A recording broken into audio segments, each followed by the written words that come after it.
എന്താ ചേട്ടാ പണം കിട്ടിയാ? എന്താ ചേട്ടാ മിണ്ടാത്തത്? പറയൂ. വായിച്ചു നോക്ക്. ഈ 12-ാം മണിക്കൂറിൽ ഈ മഹാഭാവി ഇങ്ങനെ ഒരു പരസ്യം കൊടുത്തു കളഞ്ഞു. ഞാൻ എത്ര സ്ഥലത്ത് പോയി പണം ചോദിച്ചു കഴിഞ്ഞാൽ അവരെല്ലാം പത്രം എടുത്ത് കയ്യിൽ തരും. ഇനി ഇതും പറഞ്ഞിരുന്നിട്ട് എന്താ കാര്യം? പണത്തിന് എന്താ വഴി? ഒരൊറ്റ വഴിയുള്ളൂ. നേരെ ചെന്ന് വലിയേട്ടനെ ഒരു കോടാലി എടുത്ത് വിറക് കൊത്തുന്ന പോലെ അങ്ങ് കൊത്തിക്കില്ല. അങ്ങനെയൊന്നും പറയാതെ ബാല, ഇത് എന്റെ തലയിലെഴുത്താ. ആ നിന്റെ തലയിലെഴുത്ത് നിന്റെ തലയിലല്ലേ? ഇതിലെഴുതിയിരിക്കുന്ന ആരുടെ എഴുത്താ? അല്ല ബാല, ഞാനൊരു ഡോക്ടറായിക്കൂടെന്നായിരിക്കും ദൈവനിശ്ചയം. ഇക്കൊല്ലം ആദ്യം കോളേജിൽ പോകാൻ തന്നെ എന്റെ ചേച്ചി പണത്തിന് വേണ്ടി ഒരുപാട് അലഞ്ഞു തിരിഞ്ഞു. ഏറ്റവും വിശ്വസിച്ച ഒരാളെ അങ്ങേർക്ക് പോലും ഒന്നും ചെയ്യാൻ സാധിച്ചില്ല. അതുകൊണ്ടാണ് പിന്നീട് എന്റെ ചേച്ചി നിങ്ങളുടെ ചേട്ടനെ വിവാഹം കഴിച്ചത്. അങ്ങനെ എന്റെ പഠിത്തത്തിന് വേണ്ടി ചേച്ചിയുടെ ജീവിതം പോലും ബലിയർപ്പിച്ചു. നോക്കൂ ബാല, എന്നിട്ടും വിധി സമ്മതിച്ചോ? എനിക്ക് വേണ്ടി ഇതിനേക്കാൾ വലിയൊരു ത്യാഗം ചെയ്യാൻ ഇനി ആരാണുള്ളത്? അങ്ങനെ ആരുമില്ലെന്ന് തീർത്തു പറയരുത്. ഒരു സ്ത്രീ ജീവന തുല്യം സ്നേഹിക്കുന്ന ഒരു പുരുഷന് വേണ്ടി അവളുടെ ശരീരവും ആത്മാവ് എല്ലാം പണയം വെച്ച് തോരും. വരണച്ചേട്ടാ.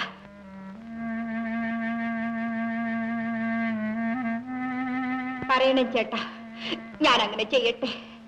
ശരി, ആപത്തിൽ പാവമില്ല. നമ്മുടെ അഭിമാനം നശിച്ചാലും വേണ്ടില്ല. ഒരു കുടുംബം രക്ഷപ്പെടും. പോ, ധൈര്യമായിട്ട് ചെല്ലും. ശരി.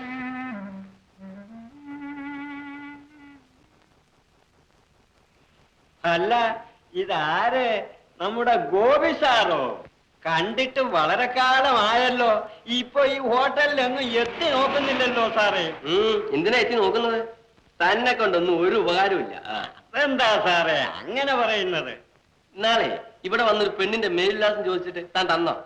അത് നല്ല കൂത്ത്. ഇവിടെ ഫാമിലിയായി വരുന്ന പെണ്ണുങ്ങളുടെ മേൽവിലാസം ചോദിക്കാനുള്ള ആരോഗ്യം എനിക്കുണ്ടോ സാറേ? എടൂ മണ്ടച്ചാരെ, ഹോട്ടലിൽ വരുന്ന പെണ്ണുങ്ങളെല്ലാം ആദ്യം ഫാമിലി പോലെ ഇരിക്കും. കുറെ കഴിയുമ്പോ ഫാമിലി മാറി സൊസൈറ്റി ആവും.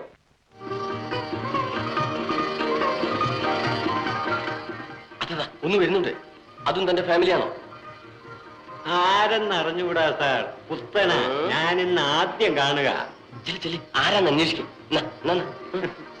വേണ്ട സാർ, സാർ ഞാൻ പലതും ചെയ്തിട്ടുണ്ട്. പക്ഷേ ഈ വയസ്സുവരെ ഞാൻ പെണ്ണുകൂട്ടി കൊടുത്തിട്ടില്ല. താൻ കൂട്ടി തരണ്ടടോ. ആരാണ്, എന്തിനു വന്നു, എവിടെയാണ് വീട് എന്നൊക്കെ ഒന്ന് സുഹൃത്തത്തിൽ അറിഞ്ഞേച്ചു വാ.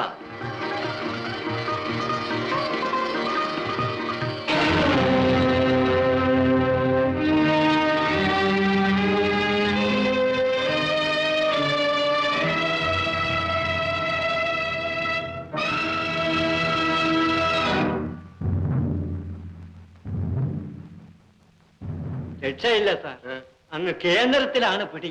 എന്നുവെച്ചാൽ എന്തുവാ? അടുക്കാൻ ഒക്കുമോ? എന്റെ ഉദ്യോഗം പണയത്തിലാവൂല്ലോ. അതാ അവള് വരുന്നുണ്ട്. ഹലോ, എവിടെയോ വെച്ച് കണ്ടിട്ടുണ്ടെന്ന് തോന്നുന്നല്ലോ. Family planning drama. ബാല, നീ ഇങ്ങനെ വിഷമിച്ചിരുന്നോണ്ട് കാര്യമില്ല. നീ പോടാ മടയാ. ഇന്ന് 9, വെളുക്കുന്നത് 10. പണം കൊണ്ടുവരാനും പറഞ്ഞു പോയ അവളെയും കാണുന്നില്ലല്ലോ. കിട്ടിയോ? കിട്ടി. കൊണ്ടു. നീയേ പുസ്തകല്ലേ വേണ്ട.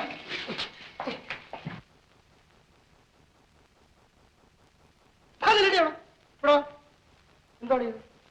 പാല്. പാലോ? പാല് കൊണ്ടുവരുന്ന ലക്ഷണമാണ് ഇത്. വിഷം കൊണ്ട് തരുന്നല്ലേ നീ ഇത് കൊണ്ടുവരുന്നത്? ഹോട്ടലിലെ സെർവർമാർ കൂടി ഇതിനെ കണ്ടി സന്തോഷമായിട്ടും മര്യാദയായിട്ടും കൊണ്ടുവരുമല്ലോ. എന്തോന്ന് ഞാൻ? എനിക്ക് വിഷം തന്നെ താടി. ചിരിച്ച് സന്തോഷമായിട്ട് താ. ഇത് എപ്പോഴും മുറിക്കകത്ത് വന്ന് കയറിയാലും ആവണക്കെട്ട് കുടിച്ചോല്ലോ മുഖവും മൂന്ന് വെച്ചോണ്ട് വന്ന നോക്ക്. മേലാലി മുറിക്കകത്ത് നീ വരുന്നെങ്കിൽ സന്തോഷമായിട്ട് വന്നാ മതി.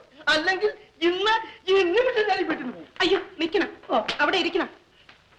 ഇത്ര കോപിക്കാൻ ഇവിടെ എന്ത് സംഭവിച്ചു? അഥവാ ഞാൻ എന്തെങ്കിലും തെറ്റ് ചെയ്തിട്ടുണ്ടെങ്കിൽ കഴുതേ, അങ്ങനെയല്ലടി, ഇങ്ങനെയാണെന്ന് പറഞ്ഞാൽ ഞാനത് ചെയ്യുമല്ലോ. നോക്കണം, ഇതാ അവിടുന്ന് ഈ വീട് വിട്ടു പോയാൽ പിന്നെ ഞാനിവിടെ ഇരുന്നിട്ട് എന്ത് കാര്യം?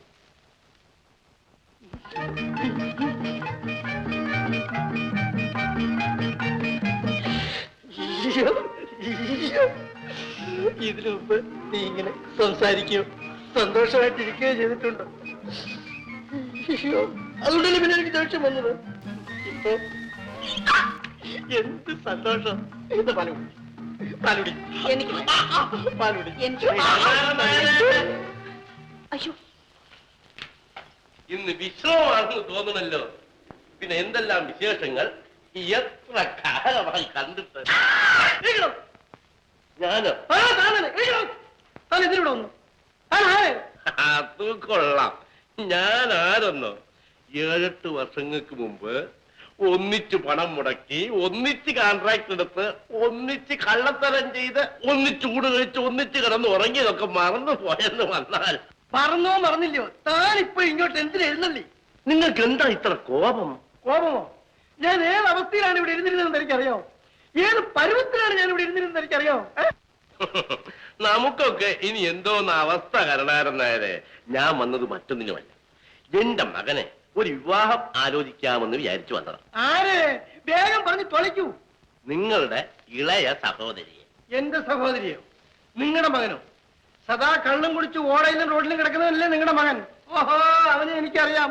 1-2 പ്രാവശ്യം എന്റെ കാറിന് മുമ്പിൽ വന്ന് വീണിട്ടുണ്ട്. അവന്റെ പ്രായം അതല്ലയോ കരുണാരനായരെ. നമ്മളും നമ്മുടെ ചെറുപ്പകാലത്ത് കുറെ കുടിക്കുകയും പിടിക്കുകയും ഒക്കെ ചെയ്തവരല്ലേ. പിന്നെ എന്തായി? കല്യാണം കഴിഞ്ഞപ്പോ മകനൊരു പഠിച്ചു. അതുപോലെ അവനും പഠിച്ചോളും. അവൻ പഠിക്കുന്ന പോട്ടെ, നിങ്ങളെന്നാ മകന് പഠിക്കുന്നേ? ഞാനും നിങ്ങളും ഒക്കെ ഇനി അത് പഠിച്ചിട്ട് എന്ത് പ്രയോജനം കരുണാരനായരെ? പ്രയോജനമോ? ഇത്രയും വലിയ വീട്ടില് ഇത്രയും അധികം കോണിപ്പേട് കയറി ഈ ബെഡ്റൂമിനകത്ത് താൻ കയറി വന്നല്ലോ. തുറന്നു കിടക്കുന്ന വീട്ടിൽ പട്ടി ഞൊഴഞ്ഞു കയറുന്ന പോലെ തനിക്ക് പാകത്തിന് കൊണ്ടോളൂ. നമ്മൾ രണ്ടുപേരും ഒരേ ബെഡ്റൂമിൽ ഒന്നിച്ച് കിടന്നിട്ടുണ്ട്. എടോ കരുണാരനായരെ, ഞാനും തന്നെ പോലെ ഒരു പണക്കാരൻ തന്നെ. അത് മനസ്സിൽ കരുതിക്കാം. തന്റെ പണം എനിക്ക് ഇത്ര വേണോ? മീനാക്ഷി, മീനാക്ഷി, എന്താ?